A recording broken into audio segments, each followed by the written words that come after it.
मेरे शौहर के 5 दोस्त थे। जुमे की रात पहले दोस्त की बीवी दूसरे दोस्त के पास जाती, उसकी बीवी उसके पास और उसकी बीवी उसके पास जाती। शौहर ने जब मुझसे ये बात की तो मुझे बहुत गुस्सा आया और मैंने साफ इनकार कर दिया। शौहर रोजाना मेरी मिन्नतें करता, मेरे पाँव पकड़ता, फिर एक दिन तंग आकर मैंने हाँ कर दी। फिर शौहर के दोस्त के घर गई तो उधर मेरे होश उड़ गए। जैसे ही कमरे में दाखिल हुई मुझे पहले से ही पता था कि इस कमरे में जो होने वाला है बहुत बड़ा गुनाह है, बहुत बड़ी जलालत है, मजबूरी है। लेकिन मुझे ये नहीं पता था कि मजबूरी बुरे ख्वाब में बदल जाएगी, क्योंकि जब मैं कमरे में दाखिल हुई तो मैंने देखा कि यहाँ पे वो शख्स नहीं था जिसके पास मुझे भेजा गया था, बल्कि यहाँ पर एक लंबे कद का हबशी। मुझे हमेशा से ही मॉडर्न लड़के से शादी करने का शौक था। मेरा नाम नीलम है, मैं बहुत ही ज्यादा खूबसूरत जवान थी। सबसे बड़ी बात ये थी कि बिना कोई डाइटिंग के, बिना कोई वर्जिश किए ही मेरा वजूद बिल्कुल मॉडल जैसा था और वही मुझे सबसे ज्यादा खूबसूरत बनाता था।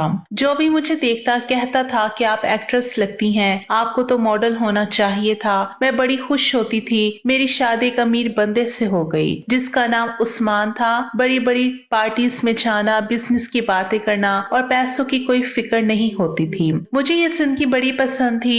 अभी हमारी शादी को ज्यादा वक्त नहीं हुआ था। उसने कहा कि बिजनेस पार्टी में चलते हैं, मेरे दोस्त हैं, मैं तुम्हें उन सब से मिलवाऊंगा, वहाँ उनकी बीवियां भी आई होंगी, तुम अच्छे से तैयार हो जाना। मैं भी ये सुनकर खुश हुई और अच्छे से तैयार हो गई। वाकई इन सब दोस्तों से मिली, वो सभी बहुत अच्छे थे, लेकिन मुझे कुछ ज्यादा ही गौर से देख रहे थे। उनकी नजरें मेरे लिबास पर, मेरे चेहरे पर रुक जाती थी, जैसे किसी चीज को तोल रहे हों। मेरे शौहर ने कान में आहिस्ता से कहा कि जल रहे हैं तुमसे, कि इनकी बीवियां देखो और तुम्हें देखो, बीवियां इनकी भी बुरी नहीं थी, सब मेकअप किए हुए खुश लिबास थी, लेकिन इनमें वो कुदरती बात नहीं थी जो मुझ में थी। थोड़ी देर उनके साथ बैठी तो वो बातें करने लगी कि अपने आप को फिट रखने के लिए हम लोग कितने जतन करते हैं, हमें तो हमारे शौहर हमारी मर्जी का खाना भी नहीं खाने देते। एक ने हंस कर कहा कि हमें हर हफ्ते जिम जाना पड़ता है और न्यूट्रिशन वाली डाइट फॉलो करनी पड़ती है। दूसरा बोली कि अगर हमने तली हुई चीज खा ली तो अगले दिन शौहर की डांट सुननी पड़ती है। मैंने हंसते हुए कहा कि ऐसा क्यों, फिर अमीर होने का क्या फायदा जब बंदा अपनी मर्जी का खाना ही ना खा सके। वो कहने लगी कि तुम नहीं समझोगी, लेकिन कुछ वक्त बाद समझ जाओगी। उनके लहजे में एक ऐसी बात थी जिसे मैं समझ तो गई थी लेकिन यकीन नहीं किया। फिर पार्टी खत्म होने के करीब थी, सब लोग गाड़ियां निकाल रहे थे। मैं अपने शौहर के साथ बाहर आई तो एक अजीब सा मंजर देखा। मेरे शौहर ने जिस तरह तारुफ करवाया था उस हिसाब से उस औरत को दूसरे आदमी के साथ जाना चाहिए था और उस औरत को उस आदमी के साथ जाना चाहिए था, लेकिन वो गलत आदमियों के साथ गाड़ी में बैठकर बड़े इत्मीनान से जा रही थी। वो हंस रही थी, एक दूसरे के शानों पे हाथ रख रही थी, जैसे उनके दरमियान कोई झिझक या हद बाकी ही ना हो। मैंने हैरत से अपने शौहर को देखा तो वो फोन पे मसरूफ था, जैसे उसे कोई फर्क ना पड़ता हो। मुझे अजीब सा लगा।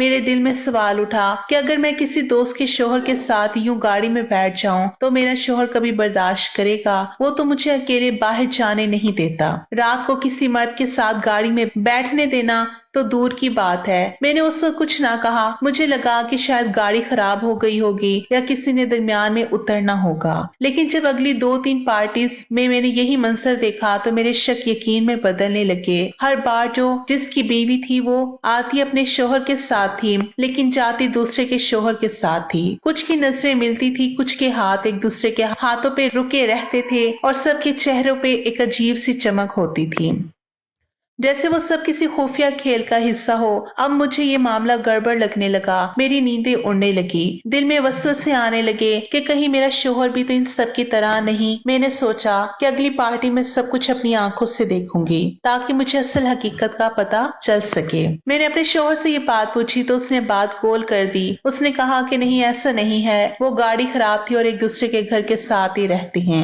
इसलिए ऐसा हो रहा था। मैंने कहा कि लेकिन दोनों गाड़ियां तो जा रही थी, तो फिर जो जिसकी बीवी थी वो उसके साथ यूं ही बैठी। मेरे शौहर ने कहा कि ये छोड़ो, ऐसे ही होगा, कोई मसला हमें क्या। ये देखो, मैं कुछ दिखाता हूँ। उसने मुझे एक तस्वीर दिखाई। मैंने देखा तो तस्वीर में एक सियाह-फाम आदमी खड़ा था। उसका कद गैर मामूली तौर पर लंबा था। चेहरे पर गहरी दाढ़ी थी, आंखों में एक अजीब सी चमक थी, जैसे किसी ने आग भरी हो। मैंने कहा, ये कौन है? मेरे शोहर ने हंसते हुए कहा कि ये जिन नहीं है, ये हबशी है। इसका कद 7 फीट है और ये हमारे मुल्क में इन्वेस्टमेंट कर रहा है। मैंने हैरत से कहा कि इतना लंबा आदमी और इतना दौलतमंद? तो मेरे शोहर ने कहा कि हाँ, पता है किसकी कंपनी में? मैंने फौरन पूछा कि किसकी कंपनी में? तो कहने लगा कि हमारी कंपनी में। ये सुन के हैरान रह गई। मैंने कहा कि अच्छा, फिर तो ये बहुत बड़ी पार्टी है। तो शोहर ने कहा कि हाँ, लेकिन अभी हमारी कंपनी के साथ इन्वेस्टमेंट करने के लिए ऑफिशियली नहीं माना, इसको खुश करना पड़ेगा। मैंने मुस्कुराते हुए कहा कि इनकी तो खुराक में ही होती है, अच्छा सा खाना बनाए तो खुश हो जाएगा। शोहर हंसने लगा और उसने कहा कि काश इतना आसान होता। इतना आसान नहीं है, लेकिन सोच रहे हैं कि इसे किसी तरह खुश करें। इसके लहजे में कुछ ऐसा था जो मुझे समझ ना आया, जैसे वो बात छुपा रहा हो, जैसे वो कोई ऐसी बात ना कह देना चाहता हो जो मुझे परेशान करे। खैर, हफ्ते बाद एक बहुत बड़ी पार्टी है, उसके लिए तैयार होना है, तो तुम चलो, मैं तुम्हें शॉपिंग पे ले जाता हूँ। मैंने कहा, शॉपिंग की क्या जरूरत है, इतने सारे कपड़े पड़े हैं, चीजें पड़ी हैं, आप हमेशा ही अच्छे कपड़े लेके देते हैं। उसने कहा कि पार्टी बहुत बड़ी है और उन्होंने कोई थीम भी रखी हुई है, इसलिए इस हिसाब से अच्छे कपड़े लेने होंगे। क्यों, तुम्हें शॉपिंग करना अच्छा नहीं लगता? मैंने हंसते हुए कहा कि किसको शॉपिंग करना अच्छा नहीं लगता। हम दोनों बाजार चले गए। बहुत बड़ा मॉल था, जगह जगह चमकती हुई दुकानें थी, खुशबुएं फैली हुई थी। मैं शीशों में अपना अक्स को देखती रही। उस्मान बार बार कहता कि ये देखो नीलम, ये गाउन तुम पे बहुत अच्छा लगेगा। मैं हर एक को उठा के देखती और कहती कि ये ज्यादा खुला है, ये ज्यादा बारीक है, ये मुनासिब नहीं लगेगा। लेकिन मेरे शोहर ने जो मेरे लिए गाउन सिलेक्ट किया वो कुछ ज्यादा काबिले इतराज था। कपड़ा बारीक था, रंग बहुत चमकीला था और बाजू के साथ पेट का हिस्सा तकरीबन खुला था। मैंने कहा कि आपको अजीब नहीं लग रहा? तो कहने लगा कि यार, गाउन पार्टी है ना, गाउन तो ऐसे ही होते हैं। अब गाउन के ऊपर दुपट्टे तो नहीं लगे होते, और जब मैं तुम्हारा शोहर हूँ और तुम्हें कह रहा हूँ कि तुम ये पहन लो, तो फिर क्या मसला है? मैंने उसके चेहरे को देखा, वो बिल्कुल संजीदा था, जैसे इस बात पर कोई बहस बर्दाश्त ना करेगा। मैंने आहिस्ता से कहा कि ठीक है, और वो सामान लेकर एक तरफ रख दिया। अभी पार्टी में 7 दिन थे। शोहर ने कहा था कि 1-2 दफा पार्लर भी चले जाना और अपने सारे काम करवा लेना, जिससे तुम ज्यादा खूबसूरत लगो। मैं समझ गई थी कि ये पार्टी बहुत ही ज्यादा खास है, लेकिन दिल के किसी कोने में एक अजीब सा खौफ बैठ गया था, जैसे इस पार्टी में सिर्फ मेहमान नहीं बल्कि कोई और मकसद भी छुपा हुआ हो। मुझे मेरे शोहर के एक दोस्त की बीवी का मैसेज आया। कहने लगी कि अगर इस वक्त पास कोई नहीं है तो मैं कॉल करती हूँ। मैंने कहा कि हाँ, कोई नहीं है, मैं घर में अकेली हूँ। उसने फौरन कॉल की, लेकिन उसकी आवाज कुछ अजीब थी, जैसे वो बहुत घबराई हुई हो या जल्दी में हो। उसके लहजे में बेचैनी थी, जैसे किसी खौफ ने उसे अंदर से हिला दिया हो। कहने लगे कि ये जो 15 तारीख वाली पार्टी हो रही है, इसके बारे में बताया? तो मैंने कहा कि हाँ, उस्मान ने बताया है, शॉपिंग भी करवाई है, बड़े अजीब से कपड़े लेके दिए हैं। मैं तो आप लोगों से पूछने वाली थी कि आप लोग क्या पहन के आ रही हैं। वो एकदम से चुप हो गई, जैसे सोच रही हो कि क्या बोले। फिर आहिस्ता से बोली कि कुछ भी करो, लेकिन इस पार्टी में नहीं आना। मैं चौंक गई। मैंने कहा कि क्या मतलब, क्यों नहीं आऊं? आप भी नहीं चाह रही? वो कहने लगी कि नहीं, मैं तो चाह रही हूँ, लेकिन तुम नहीं आना।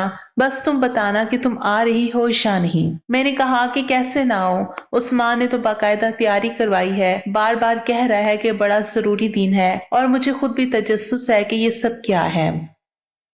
उसने जल्दी से कहा, मैं पूरी बात नहीं बता सकती, दीवारों के भी कान होते हैं, बस जो कह रही हूँ वो करना है, इस पार्टी में नहीं आना। उसके बाद फोन बंद कर दिया। मैं हैरान रह गई। मैंने कई बार उसको दोबारा मैसेज किए, कॉल की, मगर उसने कोई जवाब नहीं दिया। मुझे लगा कि ऐसी ही कह रही है, शायद कोई छोटी मोटी बात हो, या फिर शायद इसलिए कह रही हो कि मैं ज्यादा खूबसूरत हूँ, क्योंकि कुछ औरतें हसद की वजह से ऐसी बातें कर देती हैं। मेरे दिल में ख्याल आया कि हो सकता है वो नहीं चाहती कि मैं पार्टी में जाऊं ताकि सारी तवज्जो उस पे रहे। मैंने जब ये बात उस्मान को बताई तो उसने हंसते हुए कहा, जल्दी है तुमसे, उसकी बातें नहीं सुना करो, पार्टी में जाने से क्या होगा, तुम्हें तो मजा आएगा, बड़ी बड़ी शख्सियात आएंगी, खाना भी जबरदस्त होगा और सब तुम्हें देख के हैरान रह जाएंगे। मैंने सोचा कि शायद मैं ही ज्यादा सोच रही हूँ, लेकिन पार्टी में जाने से एक दिन पहले का दिन मेरी जिंदगी का सबसे बुरा दिन बन गया। उस्मान का चेहरा उतरा हुआ था, वो कमरे में चक्कर लगा रहा था। मैंने पूछा कि क्या हुआ, तुम इतने परेशान क्यों हो? उसने हाथ के इशारे से कहा कि कुछ नहीं, फिर अचानक बैठ के और बोला कि नीलम एक बहुत बड़ी मुसीबत में फंस गया हूँ। मेरा एक दोस्त है, तुम जानती हो ना, वो जो पिछली पार्टी में था। उन 5 दोस्तों में से एक मैंने कहा हाँ जानती हूँ, वो कहने लगा कि उससे कर्जा ले बैठा हूँ और अब वो कहता है कि कर्जा वापस करो, नहीं तो घर मुझे दो। मैंने हैरत से पूछा कि आपने कर्जा क्यों लिया था? तो वो बोला कि जरूरत थी यार, कारोबार में कुछ मसला हो गया था। अब वो कहता है कि मेरी बात मानो नहीं तो घर जाएगा। मैंने कहा कैसी बात मानने को कह रहा है? तो वो खामोश हो गया। मैंने बार बार पूछा कि तुम चुप क्यों हो? फिर आहिस्ता से बोला कि वो तुम पर मर मिटा है, कहता है कि नीलम एक रात मेरे साथ गुजार ले तो मैं कर्जा माफ कर दूंगा। मैं ये सुन के सकते में आ गई, जैसे जमीन मेरे कदमों के नीचे से निकल गई हो। मैंने कहा कि तुमने उससे ये बात सुन भी ली कैसे? तुम सोच भी कैसे सकते हो? उसने कहा कि गुस्सा मत करो, मेरी बात तो सुनो, ये सिर्फ एक रात की बात है, कुछ नहीं होगा, सब बीवियां करती हैं। मैंने हैरत से कहा क्या मतलब सब बीवियां करती है? उसने लंबा सांस लिया और कहा कि तुम पूछ रही थी ना कि उसकी बीवी उसके साथ और उसकी बीवी उसके साथ क्यों जाती है, तो सुनो, वो सब एक दूसरे की बीवियों के साथ रात गुजारते हैं। इसे कहते हैं कपल स्लीपिंग। ये हमारा एक पुराना कल्चर है। अमीरों के अंदर एक तरीका है तफरीक का और वो भी तुम्हें पसंद कर बैठा है। सिर्फ एक रात की बात है, पूरा घर बच जाएगा। 2.5 करोड़ का घर है नीलम, मैं तुम्हारे कदमों में गिरने को तैयार हूँ, बस ये कुर्बानी दे दो। मैंने गुस्से से कहा कि घर बच जाएगा, मेरी इज्जत का क्या होगा? क्या तुम्हें जरा सी भी शर्म नहीं आई कि तुम अपनी बीवी को किसी और के बिस्तर पर भेजने की बात कर रहे हो?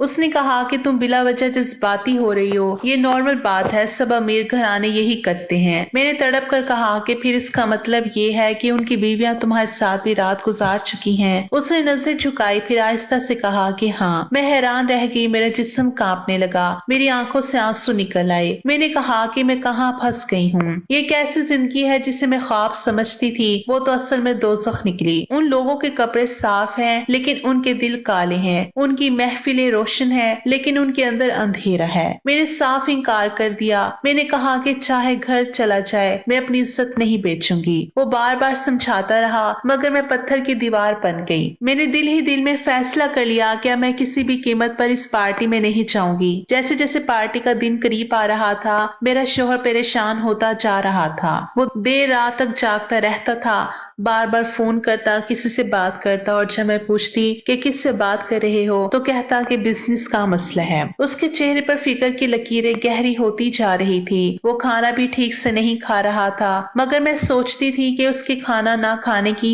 वजह से क्या मैं अपनी इज्जत कुर्बान कर दूं? आखिर उसने खाना तो खा ही लेना था, लेकिन अगर घर चला जाता तो फिर क्या होता? ये ख्याल मेरे दिल में हथौड़े की तरह बजता रहा मगर मैं खुद को संभालने की कोशिश करती रही। मेरे शौहर ने एक दिन गुस्से में कहा कि अगर मेरे हाथ से घर निकल गया तुम्हारी इस एक जिद की वजह से तो मैं ना तो तुम्हें कभी इज्जत दूंगा ना ही पहले जैसी मोहब्बत करूंगा, बल्कि मैं तुम्हें तलाक दे दूंगा। मैं सकते में आ गई। मैंने उसकी आंखों में देखा, वहां ना मोहब्बत थी ना एहसास, सिर्फ खुदगर्जी थी। मैंने आहिस्ता से कहा कि आप ऐसा कैसे कह सकते हैं? मैंने तो आपसे कभी कुछ नहीं मांगा, मैंने सिर्फ अपना वकार मांगा है। लेकिन वो बोला कि जब मेरी बीवी मेरी मुश्किल में मेरा साथ ही नहीं दे सकती तो फिर मैं क्या करूं? मैंने कहा कि आपको पता है आप क्या कह रहे हैं? आप एक गुनाह की बात कर रहे हैं और मैं एक ऐसी बात नहीं मान सकती जिससे मेरा ईमान, मेरी रूह और मेरी खुददारी सब कुछ मिट्टी में मिल जाए। वो आहिस्ता से बोला कि मेरा दोस्त बहुत अच्छा आदमी है और बस आधे घंटे की बात है, तुम्हें कुछ नहीं होगा, सब कुछ ठीक हो जाएगा, घर भी बच जाएगा। मैंने रोते हुए कहा कि आपको शर्म नहीं आती, आप मुझसे कैसी बात कर रहे हैं? तो उसने कहा कि तुम मेरी बीवी हो, मेरी जिंदगी हो, तुम ही तो मेरा सब कुछ हो, अगर तुम ही साथ ना दोगी तो कौन देगा? मैंने कहा कि आपके लिए मैंने सब कुछ छोड़ा, अपने माँ बाप को छोड़ा, अपनी इज्जत को आपके नाम किया और आज आप मुझसे कह रहे हैं कि किसी और के पास जाऊं। वो बोला कि नीलम बस एक बार मेरी बात मान लो वरना मैं तुम्हें तलाक दे दूंगा और तुम्हें खाली हाथ घर से निकाल दूंगा। मैं खामोश हो गई, मेरे पास कोई रास्ता नहीं बचा था। मैंने सोचा कि अगर घर चला गया तो मैं कहाँ जाऊंगी? मेरा तो वैसे भी कोई नहीं था और मैं अपने शौहर से मोहब्बत करती थी। मैं ये सब सुनकर अंदर से टूट चुकी थी, मगर मेरे पास कोई और रास्ता नहीं था। उसने कहा कि ताने नहीं दूंगा क्योंकि अपनी मर्जी से भेज रहा हूँ, तुम्हारे लिए सब आसान हो जाएगा। मैंने आंखें बंद कर ली और दिल ही दिल में रो पड़ी। पार्टी का दिन आया तो उस दिन जैसे सारा शहर जगमगा रहा था। उस्मान ने मुझे खूब तैयार करवाया। 25,000 का तो सिर्फ मेरा मेकअप करवाया गया था। इतनी बड़ी ब्यूटी पार्लर में मैंने कभी कदम नहीं रखा था। 4 लड़कियां मेरे इर्द गिर्द खड़ी थीं, बाल संवार रही थी, लिपस्टिक लगा रही थी, पाउडर लगा रही थी और हर थोड़ी देर बाद कहती थी कि आप तो बहुत हसीन हैं, आप तो बिल्कुल फिल्मी हीरोइन लग रही हैं। मैं मुस्कुरा तो रही थी मगर दिल के अंदर एक तूफान बरपा था। सूट मेरा पहले ही महंगा था, लेकिन मैं सोच रही थी कि ये कपड़े मैं खुशी से पहन रही हूँ या अपनी तबाही के रास्ते पर। जब मैं घर वापस आई तो आईने के सामने खड़ी हुई, खुद को देखा तो खुद से नफरत सी महसूस हुई। मैंने कहा कि आपके दोस्त ने तो मुझे पहले भी देखा हुआ है, फिर इतना तैयार होना जरूरी है? तो कहने लगा कि उसने खुद कहा है कि अच्छे से तैयार करवा के लाना। मैंने चौंक कर कहा, तो इसलिए आप शॉपिंग करवा रहे थे, इसलिए ये सब कुछ हो रहा था? तो उसने मेरी आंखों में देखते हुए कहा कि देखो, मुझे मुसीबत में नहीं डालो, मैं कुछ भी बोलूंगा तो मैं बुरा ही लगूंगा। तुम बस आज के दिन के लिए मेरी बात मान लो, बाकी सब मैं संभालूंगा। मैं चुप हो गई, दिल जैसे पत्थर बन गया। वो मेरे पास आकर बोला कि तुम बहुत प्यारी लग रही हो, तुम्हें देख के हर कोई हैरान रह जाएगा। फिर हम लोग पार्टी के लिए निकल गए। रास्ते में म्यूजिक बज रहा था, लेकिन मेरे कानों में कोई आवाज नहीं जा रही थी। मैं खिड़की से बाहर अंधेरी सड़कों को देखती रही। हर मोड़ पे मेरा दिल धड़कता था, जैसे मुझे किसी अंधेरे में धकेलने के लिए गाड़ी दौड़ रही हो।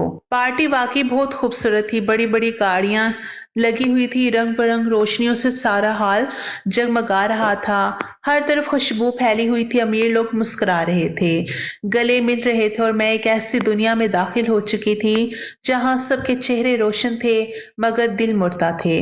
कुछ देर बाद उस्मान के दोस्त ने हमें आकर सलाम किया। उसने मुस्कुराकर मेरी तरफ देखा और बोला, क्या बहुत हसीन लग रही हैं। उस्मान ने कहा, मैंने कहा था ना तुम्हें नीलम बहुत मेरे लिए। उसने आहिस्ता से कहा, मेरा कमरा ऊपर है। मैंने चौंक कर उस्मान की तरफ देखा। उसने नजर चुराई और बोला कि वो यहीं पर है, बस तुम अंदर चली जाओ। मैंने कहा कि आप किस किस्म के इंसान हैं। मैं रोने लगी तो वो बोला कि अरे रो क्यों रही हो, मेकअप खराब हो जाएगा। 25,000 का मेकअप है। मैंने उसकी तरफ देखा तो लगा जैसे मैं किसी अनजाने इंसान के साथ खड़ी हूँ। वो मेरा शौहर नहीं, कोई और था। मैं समझ गई थी कि मेरे लिए एक तरफ कुआं और एक तरफ खाई है। उस आदमी ने मेरी बात नहीं मानी। उसको एहसास भी नहीं होना। उसको एहसास होता तो ये एक हफ्ते से मुझे किसी गैर आदमी के पास भेजने के लिए तैयारियां ना करवा रहा होता। मैंने सोचा कि बस जिस तरह ये सब शुरू होगा उसी तरह खत्म भी हो जाएगा। एक दफा शुरू हो जाएगा तो खत्म हो जाएगा। चली जाती हूँ और उसको अपनी जिंदगी का बुरा ख्वाब समझ के भूल जाती हूँ। मुझे कमरे में भेजकर मेरे शौहर ने शायद बाहर से लॉक भी लगा दिया था। मैंने दरवाजा बंद होने की आवाज सुनी तो एक लम्हे को चौंक गई। दिल जैसे किसी अंदेशे से धड़क उठा। मैंने इर्द गिर्द देखा। कमरा बहुत सजा हुआ था। पर्दे महंगे, कालीन नया और फिजा में एक अजीब सा बोझलपन था, जैसे हवा भी रुक गई हो। मैं चंद कदम आगे बढ़ी तो सामने का मंजर देखकर मेरे पैरों तले से जमीन निकल गई। वहां मेरे शौहर का दोस्त नहीं बल्कि वही हबशी बाज खड़ा था जो पिछले दिनों पार्टी में मुझे नजीब नजरों से देखता था। उसके चेहरे पर एक ऐसी शैतानी मुस्कुराहट थी जिसने मेरी रूह तक हिला दी। उसकी आंखों में भूखी नजर थी, जैसे वो मेरे अंदर तक झांक रहा हो। मैं पीछे हटी, दरवाजे की तरफ दौड़ी। दरवाजा जोर से खटखटाया। जोर जोर से चीखी कि मुझे बाहर जाना है, दरवाजा खोलो। लेकिन बाहर से कोई जवाब नहीं आया। मैंने दोबारा दरवाजे पर जोर मारा, लेकिन वो बंद था। मुझे एहसास हुआ कि मेरा शौहर खुद दरवाजे के बाहर खड़ा है और जानबूझकर लॉक लगा दिया है। मैंने रोते हुए कहा, दरवाजा खोलो, ये सब क्या है? लेकिन कोई जवाब नहीं आया। मैंने उस लम्हे अपने वजूद को टूटता हुआ महसूस किया। मुझे अपनी उस दोस्त की बीवी की बात याद आई जो पार्टी से पहले कह रही थी कि कुछ भी हो, इस पार्टी में नहीं जाना।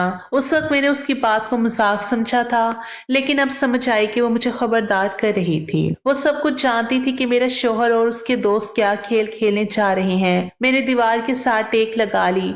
मेरा जिस्म कांप रहा था, दिल धड़कने लगा। जैसे अभी बंद हो जाएगा। हबशी बाज आहिस्ता आहिस्ता मेरी तरफ बढ़ने लगा। उसके कदमों की आवाज मेरे कानों में गूंजने लगी। मैं पीछे हटती गई और फिर सब कुछ धुंधला गया। मैंने चीखने की कोशिश की मगर आवाज गले में अटक गई। मेरी आंखों के सामने अंधेरा छा गया। जब आंख खुली तो मैं अस्पताल के बिस्तर पर थी। रोशनी आंखों में चुभ रही थी। जिस्म पर पट्टियों के नीचे दर्द की एक लहर थी। मैंने इर्द गिर्द देखा तो मेरा शौहर बैठा था। उसके चेहरे पर मसनूई नरमी थी। वो मुस्कुराकर बोला, सब ठीक हो गया। उसने तुम्हें 25 लाख रुपए इनाम में दिए हैं और हमारी कंपनी में 250 करोड़ की इन्वेस्टमेंट करने के लिए मान गया है। अब सब कुछ बेहतर हो जाएगा। मैंने आंखें बंद कर ली। मैंने कुछ नहीं कहा क्योंकि मैं जान चुकी थी अब कुछ भी ठीक नहीं हो सकता। डॉक्टर कह रहा था कि 1 हफ्ते में ठीक हो जाऊंगी, लेकिन मुझे मालूम था कि मैं कभी ठीक नहीं हो सकूंगी। जिस्म पर लगे जख्म शायद भर जाए, मगर जो जख्म रूह पर लगे थे वो कभी नहीं भरेंगे। मैं अस्पताल के बेड पर लेटी रही। शौहर मेरा बहुत ख्याल कर रहा था। फूल लाता था, दवाइयां वक्त पर देता था, लेकिन मैं अंदर से खाली हो चुकी थी। मेरे दिल में अब उसके लिए कोई एहसास नहीं था, सिर्फ नफरत थी। और एक फैसला, जब मैं ठीक हुई तो मैंने तलाक लेने का नहीं बल्कि खुद को उससे अलग करने का फैसला किया। जब उसको मालूम हुआ तो वो रो पड़ा। वो मेरे कदमों में बैठ गया। कहने लगा, मुझे छोड़कर मत जाओ, मैंने गलती की, मैं पागल हो गया था। मैंने उसे देखा और कहा कि तुमने सिर्फ मेरा जिस्म नहीं बेचा, मेरी रूह भी मार दी है। अब कुछ बाकी नहीं रहा। मैं वहां से चली गई। मेरे पास कुछ पैसे थे। मैंने एक होटल में कमरा ले लिया और वहीं रहने लगी। वो बार बार फोन करता था, रोता था कि वापस आ जाओ, लेकिन मैंने सोच लिया था कि मैं उसको छोड़ दूंगी और अपनी बाकी की जिंदगी उसके साय से भी दूर गुजारूंगी। मेरे साथ कितना बुरा हुआ था, इतना बुरा कि शायद मुझे उसके बाद ये सोचना भी नहीं चाहिए था कि मुझे अपने शौहर के साथ रहना है। लेकिन अभी तक मैं ये फैसला नहीं कर पाई थी। अभी तक मैं उसे ये नहीं कह पाई थी कि मुझे तलाक दे दो, क्योंकि ये कोई फिल्म नहीं थी, ना कोई ड्रामा, ना कोई कहानी, बल्कि मेरी अपनी जिंदगी थी। और जिंदगी में ऐसा नहीं होता कि जल्दी जल्दी रिश्ते खत्म हो जाए। इंसान चाह कर भी सब कुछ एकदम खत्म नहीं कर पाता। उसने मुझे किसी और के सामने पेश किया था, बकायदा प्लानिंग बनाकर मुझे धोखा दिया था। लेकिन फिर भी मैं सोच रही थी कि शायद वो बदल गया है, शायद अब दोबारा ऐसा नहीं करेगा। लेकिन अगर वो मुझे अपनी इज्जत समझता तो कभी मेरी जिंदगी में इतना बड़ा तूफान पैदा ना करता। मैं अभी भी सोच में थी कि क्या करूं, क्या फैसला लूं। फोन मुसलसल आता रहता था। जब भी उसका नाम मोबाइल पर चमकता मेरा दिल कांप उठता। मैं फोन नहीं उठाती। वो मैसेज छोड़ता कि माफ कर दो, मैं बदल जाऊंगा, जो कहोगी वही करूंगा, जैसा कहोगी वैसा बन जाऊंगा, दूसरे शहर ले चलूंगा, बस मुझे छोड़कर मत जाओ। मैं घंटों उसकी मैसेजेस पढ़ती रहती और खुद से लड़ती रहती। मेरा दिल कहता कि सब खत्म कर दूं, लेकिन दिमाग कहता कि शायद वो सच में बदल गया है। मैंने आखिरकार उसकी बात मान ली। सोचा कि शायद ये वाकई सुधर गया है और ये उसकी पहली और आखिरी गलती थी। 1 साल बहुत खुशी से गुजरा। वो मेरा ख्याल रखता था, मेरी पसंद का खाना बनवाता, कहीं जाने को कहती ले जाता, सब कुछ ठीक लग रहा था। लेकिन 1 साल बाद वही कहानी फिर से शुरू हो गई। उसने एक दिन आकर कहा कि वो मेरा एक बॉस है, अगर तुम उसको खुश कर दो तो हमारा मसला हल हो जाएगा। मैंने उसे खामोशी से देखा। दिल के अंदर जैसे एक तूफान उठा, लेकिन मैंने कोई रद्द अमल नहीं दिया। मैंने कहा कि ठीक है, आप जैसा कहेंगे वैसा ही करूंगी, लेकिन मुझे भी हिस्सा चाहिए। उसने फौरन कहा कि अभी तुम्हारे अकाउंट में 25 लाख रुपए भेज देता हूँ। मैंने कहा कि ठीक है। उसने फिर से मेरी शॉपिंग करवाई, नए कपड़े दिलवाए, सेवरात लिए, मेकअप करवाया जैसे पहले किया था। उसने फिर से मेरी शॉपिंग करवाई, नए कपड़े दिलवाए, सेवरात लिए, मेकअप कराया जैसे पहले किया था। लेकिन इस बार मेरे दिमाग में एक अलग प्लान था। मैंने पुलिस को पहले इतला दे दी थी, एक एनजीओ से भी राब्ता कर लिया था और मैं सारे सबूत इकट्ठे कर रही थी। मोबाइल की रिकॉर्डिंग, मैसेजेस, सब कुछ मैंने महफूज किया हुआ था। जब वो दिन आया और मैं उस कमरे में दाखिल हुई जहां पर एक और शख्स मौजूद था, तो ठीक उसी लम्हे पुलिस ने छापा मार दिया, कमरे का दरवाजा तोड़ा और सबको पकड़ लिया। मेरे शोहर को भी गिरफ्तार कर लिया गया, उसके साथी को भी और बाकी लोगों को भी। सबके चेहरे के रंग उड़ गए। मैंने पुलिस के सामने बयान दिया कि ये लोग मेरी इज्जत पे हमला करना चाहते थे। ये एक जुर्म में मुलविस है। उसके बाद इन सब के घर और दफ्तर की तलाशी ली गई, फाइलें खुल गई, बैंक अकाउंट्स चेक हुए तो पता चला कि इन सब की कमाई हराम की थी। नाजायज कामों से कमाए हुए पैसे थे, उनके झूठे कारोबार के राज खुल गए और ये सब कानून के हत्थे चढ़ गए। इनमें मेरा शोहर भी शामिल था और मैंने पहली बार महसूस किया कि मैंने देर से ही सही मगर इंसाफ के रास्ते का इंतखाब दुरुस्त किया था। मैंने अपने शोहर पे खुला का केस किया था। ये मेरा आखिरी फैसला था। मैं थक चुकी थी। मैं हर रात जाग जाकर रोती रही थी और अब मैंने सोच लिया था कि चाहे दुनिया कुछ भी कहे, मैं ये रिश्ता खत्म करके रहूंगी। जब मैं अदालत में उसके सामने पहुंची तो उसने मेरी तरफ देखा और तंज़ी अंदाज में मुस्कुराया। कहने लगा कि तुमने अच्छा नहीं किया मेरे साथ। अगर मैं पैसा कमाता तो हम दोनों ने मिलकर खाने थे। मैंने उसकी आंखों में देखकर कहा कि यानी तुम मेरी दलाली करती। उसके चेहरे पर एकदम गुस्से के आसार उभरे। वो चिल्लाने लगा, गालियां देने लगा। मैं खामोश खड़ी रही और बस इतना कहा कि तुमने भी मुझे धोखा दिया था, मैंने भी तुम्हें धोखा दिया, हिसाब बराबर। अब मैं तुम्हारे रिश्ते से आजाद हो गई हूँ। अदालत का फैसला मेरे हक में आया। मेरे वही 50 लाख रुपए जो उसने मेरे अकाउंट में भेजे थे, उन पैसों से अपनी नई जिंदगी शुरू की। मैंने एक छोटा सा घर किराए पर लिया, उसके साथ एक जनरल स्टोर खोल लिया। मैंने फैसला किया कि इस दुकान में सिर्फ औरतें आएंगी और औरतों का ही सामान रखा जाएगा। कपड़े, बच्चों का दूध, औरतों के पर्स, चूड़ियां और छोटी छोटी घरेलू चीजें, ये सब मैंने रखना शुरू किया। मेरे पास इतनी बचत थी कि मैंने 2 खवातीन को भी काम पर रख लिया जो दुकान संभालती थी। मैं सुबह शाम खुद भी काम करती थी। बच्चे मोहल्ले के छोटे छोटे आते थे, उनके लिए मैंने दुकान के कोने में छोटा सा हिस्सा बना दिया जहाँ टॉफी, चॉकलेट और खिलौने रखे हुए थे। शुरू में बहुत मुश्किल वक्त गुजरा। मुझे समझ नहीं आता था कि कहाँ से सामान मंगवाऊं, कहाँ से कस्टमर बढ़ाऊं, लेकिन आहिस्ता आहिस्ता दुकान चलने लगी। लोग मेरी ईमानदारी की तारीफ करने लगे। औरतें कहती थी कि तुम्हारे यहाँ आकर सुकून मिलता है, कोई मर्दों की गंदी नजरें नहीं होती, कोई खौफ नहीं होता। मैं उनकी बातें सुनती थी और अंदर से मुस्कुरा देती थी कि काश मेरे शोहर ने यही सोचा होता तो आज मेरी जिंदगी कुछ और होती। मैंने दुकान का नाम रखा था इज्जत-ए बज़म, क्योंकि मैं चाहती थी कि मेरी जिंदगी की सबसे कीमती चीज इज्जत दोबारा जिंदा हो। दिन गुजरते गए, महीने बदल गए और मैं अपने काम में मगन हो गई। मैंने अब किसी मर्द से उम्मीद रखना छोड़ दी थी।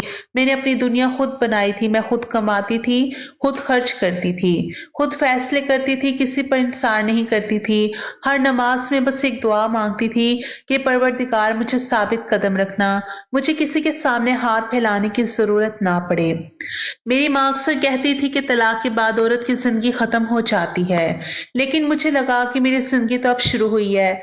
अब मैं वो औरत नहीं थी जो किसी की मर्जी पर अपनी सांसें गिनती थी। अब मैं वो औरत थी जो खुद अपनी सांसों की मालिक थी। कभी कभार रात को जब दुकान बंद करके घर आती तो तन्हाई महसूस होती थी। कभी सोचती कि अगर मेरा शोहर बदल जाता तो शायद आज मैं किसी और रास्ते पर होती, लेकिन अगले ही लम्हे अपने चेहरे को आईने में देखती और कहती, नहीं, तुमने सही किया। अगर वो बदलना चाहता तो पहली बार की बात बदल जाता। दूसरी बार फिर से वही गुनाह किया, फिर से वही नापाक हरकत दोहराना चाहिए तो फिर मैं क्यों रुकती। इस रिश्ते में औरत को सिर्फ इज्जत उसी वक्त मिलती है जब वो अपनी इज्जत की कीमत खुद पहचानती है। मैंने वो कीमत पहचान ली थी। एक दिन वो अदालत के बाहर मिला, शायद किसी दूसरे केस के लिए आया था। मेरी तरफ देखकर कहने लगा कि तुम्हें मेरी याद नहीं आती। मैंने कहा कि आती है, लेकिन अब वो याद दर्द बनकर नहीं आती, सबक बनकर आती है। वो सर झुकाकर चला गया। मैं चंद लम्हों तक उसे देखती रही, फिर दुकान की तरफ वापस आ गई, क्योंकि अब मेरी दुनिया वो छोटा सा जनरल स्टोर था जहां हर औरत आकर मुतमईन होती थी, जहां कोई खौफ नहीं था, जहां सिर्फ इज्जत थी। मैं अपनी जिंदगी से मुतमईन थी। दुकान के साथ वाले कमरे में रहती थी, सुबह से शाम तक काम करती थी, शाम को दुरूद पढ़ती थी, दुआ मांगती थी। मैंने अपनी गुनाहों की माफी मांगी। मैंने अपने शोहर को भी माफ कर दिया था, क्योंकि मैं जानती थी अगर मैंने उसे माफ ना किया तो मेरी रूह कभी आजाद नहीं होगी। मैंने खुद से वादा किया कि अब कभी किसी मर्द की गुलाम नहीं बनूंगी। कुछ वक्त गुजरा तो मेरा स्टोर शहर की औरतों में मशहूर हो गया। औरतें दूर दूर से आने लगी। मैंने अपने स्टोर के बाहर बोर्ड लगवा दिया कि ये जगह सिर्फ इज्जतदार औरतों के लिए है, जहां उनकी इज्जत महफूज है। मैंने 2 लड़कियों को काम सिखाया और उन्हें अपने स्टोर चलाने के लिए अलग शाख खोलने का कहा। वो अब अपनी कमाई पर जिंदा थी। मैंने उनकी आंखों में वही चमक देखी जो कभी मेरी आंखों में थी। मैंने सोचा कि अगर मैं इस रिश्ते में रहती तो शायद मैं भी हमेशा अंधेरे में रहती, लेकिन अब मैं रोशनी में थी। मुझे नहीं पता कि मैंने सही किया या गलत, लेकिन मुझे ये जरूर पता है कि मैंने वो किया जो एक गैरतमंद औरत को करना चाहिए था। लोग कहते हैं कि शोहर को छोड़ देने में जल्दी नहीं करनी चाहिए। मैंने भी जल्दी नहीं की थी। मैंने बर्दाश्त किया था, सब्र किया था, मौका दिया था, लेकिन जब उसने दोबारा वही गुनाह किया तो मैं अपनी आखिरी ताकत जमा करके इस रिश्ते से निकलने का फैसला किया। और अब जब मैं आईने में खुद को देखती हूँ तो मुझे शर्मिंदगी नहीं बल्कि फख्र होता है कि मैंने अपनी इज्जत की हिफाजत की। अब मैं सिर्फ अपने लिए जीती हूँ, अपनी सांसों के लिए जीती हूँ और अपने इरादों के लिए जीती हूँ। और अगर कोई मुझसे पूछे कि मैंने सही किया या गलत, तो मैं बस इतना कहूंगी कि मैंने अपने दिल की सुनी और दिल ने कहा कि इज्जत सबसे पहले है, बाकी सब बाद में।